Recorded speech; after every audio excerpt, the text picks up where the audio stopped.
compagnie de Fanny, qui va donc m'assister dans la présentation d'une nouvelle technique. Et cette technique-là, c'est le Larpsao. Donc le Larpsao, qu'est-ce que c'est? C'est une technique de pronation. On va devoir attraper le bras de l'adversaire et le tirer. En gros, quand on se met en garde, on peut partir justement d'une base en croisée, et vraiment dans une distance de trapping, pour se dire qu'à ce moment-là, je vais essayer de déstructurer mon adversaire. Le Larpsao va donc déstructurer l'adversaire vers l'avant, d'accord? Donc quand je vais venir ici, je vais donc tourner mon poignet, ma paume donc vers l'adversaire, et je vais venir l'attraper. Quand je vais saisir, j'aurai mon pouce qui sera au-dessus, et à partir de là, je vais pouvoir tirer, d'accord? Et là, vous avez vu, sa structure va aller vers l'avant. Quand il y aura l'effet justement de traction, d'accord, où je vais tirer, il y aura aussi un effet poussoir. L'effet poussoir, ce sera mon poing, ici, d'accord? Si je tire, je pousse. À partir de là, vous avez vu déstructuration, et en même temps ici, la frappe, qui vient en fait étirer Fanny, d'accord? Vu que ça vient l'étirer, la réaction va être beaucoup moins facile pour elle. Par contre, si je me contente ici juste d'attraper et de mettre une pression, elle reste en face de moi, elle peut venir me frapper très facilement. D'accord? Donc le but pour moi, ça va être de le faire de différentes manières, ce Larpsao, parce que c'est un geste qui paraît simple, mais qui en fait peut être difficile à exécuter. J'arrive ici, je vais devoir tout de suite la déséquilibrer. Donc je vais commencer ici, vous avez vu, avec ce pas-là. Si elle me fait la même chose, voilà, tu vas tirer, ça va être un peu ça. Elle me le refait encore une fois. Ok, regardez là quand elle m'attrape le bras, ici, le poignet va être faible pour elle. Parce que là, vous avez vu, son poignet il est cassé. Donc là, ça va être très difficile de pouvoir me tirer par ici. Elle va devoir en fait attraper, remettre son poignet dans l'axe, d'accord? Donc ça ne forme qu'une ligne. Et à partir de là, elle ne va pas tirer qu'avec le bras. Elle va faire un pivot. Elle va donc pivoter. Mais là, vous avez vu avec ce pivot, vas-y. Ici, pivot et frapper. On le refait. Ici, 1. Et elle vient frapper.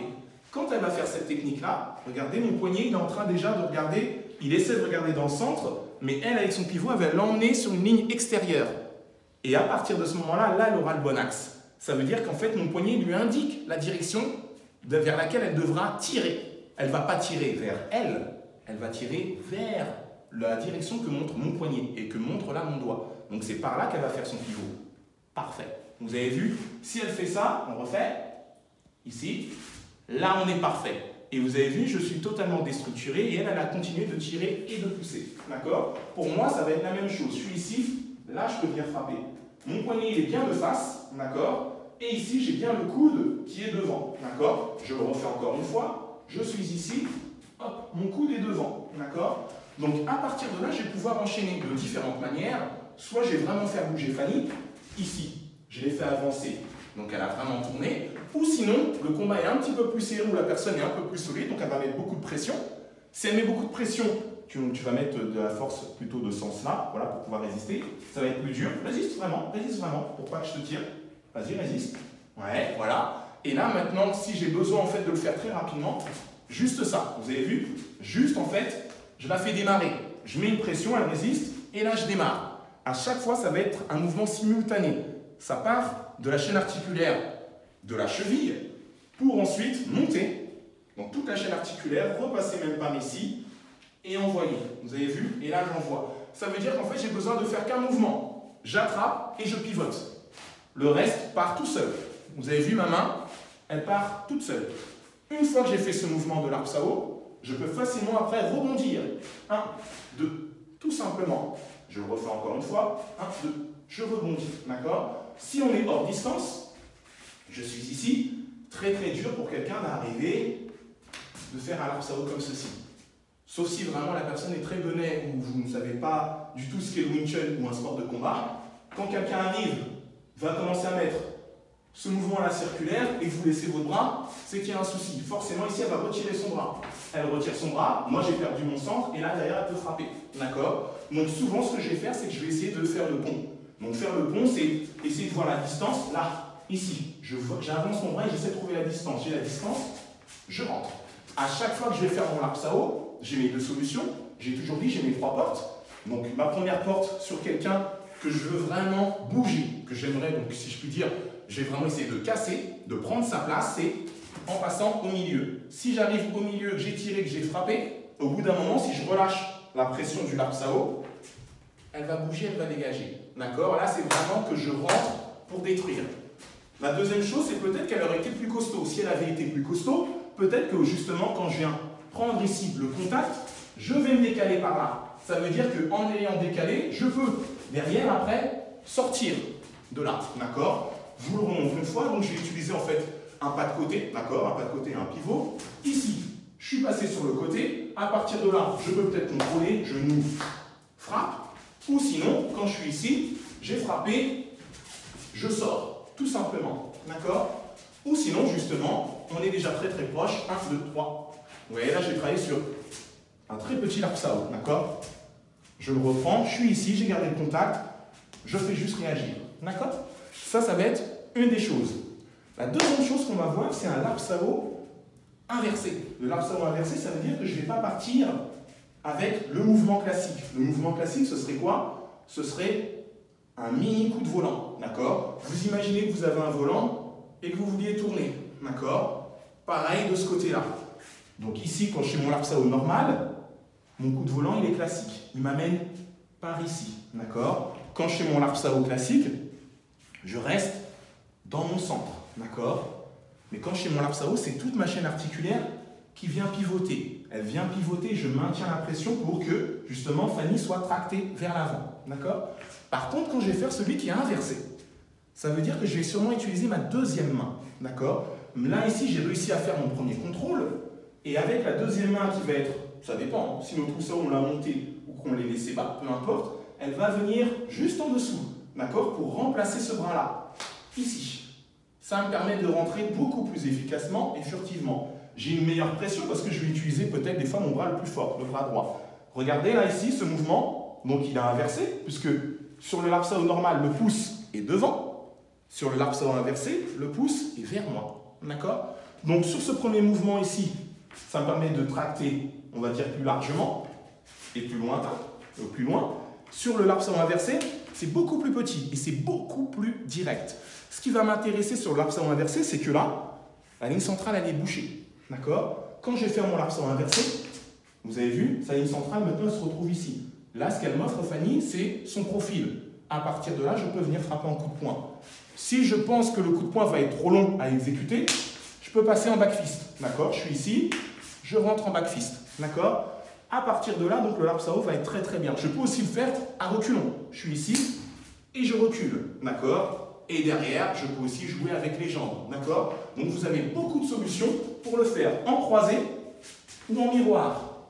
Quand je suis en miroir, en effet, le lapsao inversé va s'imposer beaucoup plus que celui où je dois passer à l'intérieur. D'accord? Donc je suis ici, je peux rentrer facilement. Très bonne protection d'ailleurs de Fanny au passage. Donc on est ici, 1. Elle vient ici contrer. Vous avez vu, quand je l'ai fait très rapidement, elle ne bouge quasiment pas. La déstructuration, elle n'est pas obligée d'être trop visuelle. On n'est pas obligé de la voir se pencher dans tous les sens. L'autre but pour elle, c'est juste d'avoir le petit à-coup. D'accord? Si elle a la-coup, pour nous, vous avez vu, la-coup qu'elle a eu, on refait, c'est suffisant. Je vais juste, en fait, la désarticuler sur la première. Tu vas vraiment me contrer avec ton bras arrière. C'est l'autre qui allait toucher, si vous voyez ce que j'essaie de vous dire. Il faut arrêter de croire, surtout en Wing Chun, après je dis ça, mais les professeurs de Wing Chun le savent, les élèves des fois un peu moins, que la première technique va être la bonne. Vous rencontrez quelqu'un qui fait un peu de Wing Chun, Fanny en fait un peu, mais ce n'est pas encore une experte, mais elle en fait déjà un petit peu, elle sait comment contrer une première main. Donc ici, elle contre une première main. C'est fantastique, génial, bravo. On ne peut pas se contenter de ça en Wing Chun, c'est l'addition de coups. Donc on est ici, première main, deuxième main, d'accord? Troisième main, quatrième main, cinquième main. Donc, à partir de là, en effet, avec toutes ces mains-là, on sait que ce ne sera peut-être pas suffisant. Sur le lapsao, justement, qui est toujours inversé, ça me permet aussi de contrôler mon adversaire. Ici, je la contrôle, je la garde avec moi, d'accord? Ça peut aussi me permettre ça. Ne pensons pas que, bien sûr, le Wing Chun, c'est une sorte de boxe. Ça veut dire que, bien sûr, qu'il va y avoir de l'impact. 1, 2, 3, 4, 5. Mais des fois, l'impact ne va pas être nécessaire ou il va falloir peut-être, vous avez vu, que je contrôle pour travailler en bas, pour pouvoir faucher, etc., etc. Donc, ça nous permet vraiment ici de faire la jonction, de passer en fait, quand vous êtes en lapsao classique ou en lapsao inversé, de rentrer en distance de trapping. Là, en gros, je suis sur du pied-point, d'accord? Quand je vais faire ici mon lapsao, là, je suis en trapping. Et ici, je peux commencer à bosser dans mon élément, d'accord? Quand ici, par exemple, j'ai envie de faire mon lapsao, on va dire, normal, mais que je suis en position neutre, il va falloir que je le fasse vers l'intérieur. Ça va être la même chose. Je ne peux pas arriver en me disant, ma main ici, je la fais passer de ce côté, j'ouvre et je vais faire un lapsao. C'est beaucoup trop large. On va toujours trouver une astuce, une stratégie qui va nous permettre justement de rendre cela possible. En gros, si ici on était donc justement en miroir, d'accord, là je suis obligé de faire le lapsao inversé, mais ce n'est pas ce que je cherche. Donc ici, en essayant de garder le contact, je passe en dessous et là je repasse avec un lapsao classique.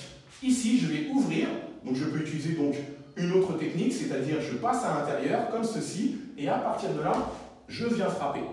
Attention quand même à une chose quand vous faites le lapsao qui est à l'intérieur.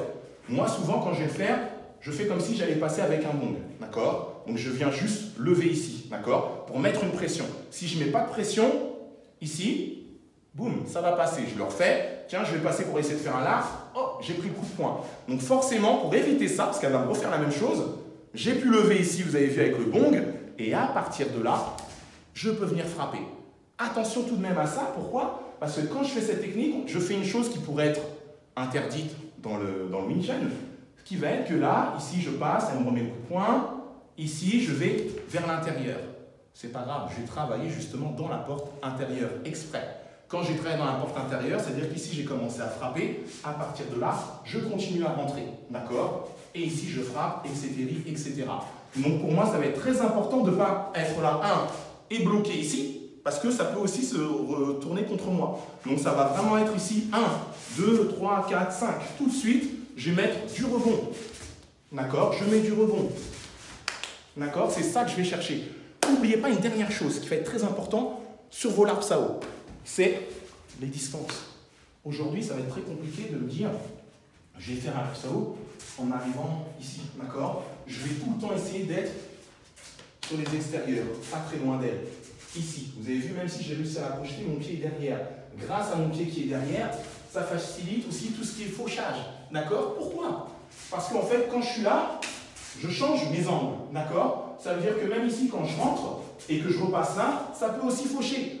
Je peux faire ce que je veux, mais j'ai besoin de ne plus rester dans son centre, d'accord? Mon lapsao m'autorise et m'oblige justement à changer mes angles et d'être sur mes 45. Par contre, c'est pareil, je fais mon lapsao, tout de suite, je continue d'avancer, je bouge, d'accord?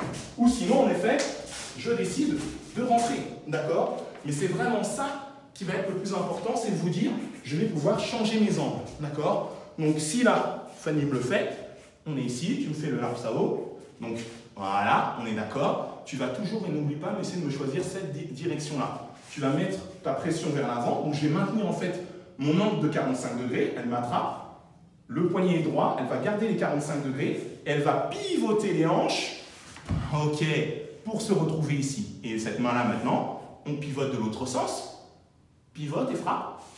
Yes, on est d'accord. On le refait encore une fois. Là, tu as vu là, ça a cassé le poignet, tu vas m'envoyer par là. Ici, tu pivotes, super, et c'est parfait. C'est exactement ça. Si maintenant elle doit me faire le lapsao inversé, donc ça va être tu fermes tout de suite, ferme, attrape, voilà, yes, exactement. C'est le même principe avec ton pivot, yes, ici, d'accord, on reprend, yes, encore une fois, yes, parfait. N'oubliez pas aussi une chose, soit en effet vous êtes déjà en contact, j'attrape et je ferme, mais le mieux des fois, ça va être des fois de choquer un petit peu. Là, vous avez vu, là je viens choquer. La prise, le grip va être hyper important.